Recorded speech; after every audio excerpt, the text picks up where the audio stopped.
My journey started really as an ex-player, and I started to try and coach like an ex-player.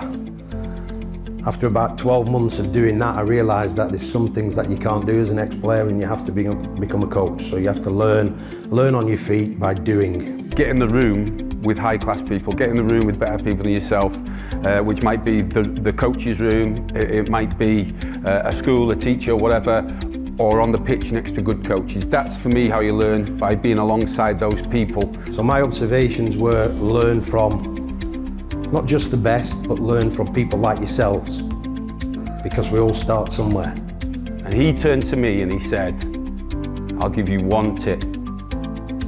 Never kick a ball aimlessly. It can be a long journey, particularly at the level of this room now. Some will be all at different levels, different standards, but what you will find if you go on the journey is what level you want to work at.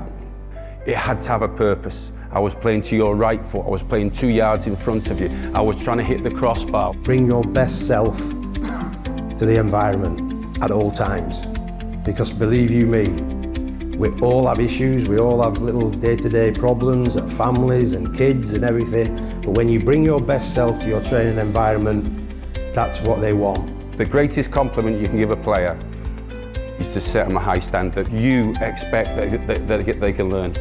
Don't set it for the lowest, set it for the highest. Learn to make mistakes. That's part of the journey. I've made plenty, I must admit, but I've succeeded in quite a few as well. So that outweighs the mistakes that I've made. But there are mistakes to be made.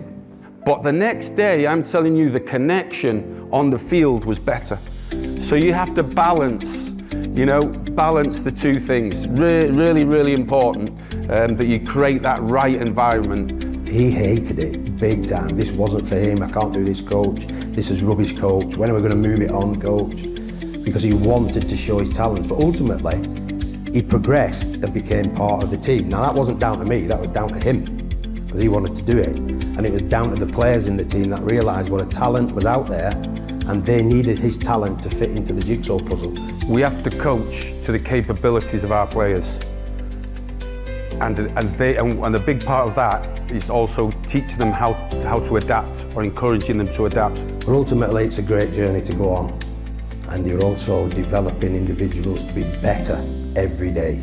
And then they will challenge you to produce more, I'm sure of that.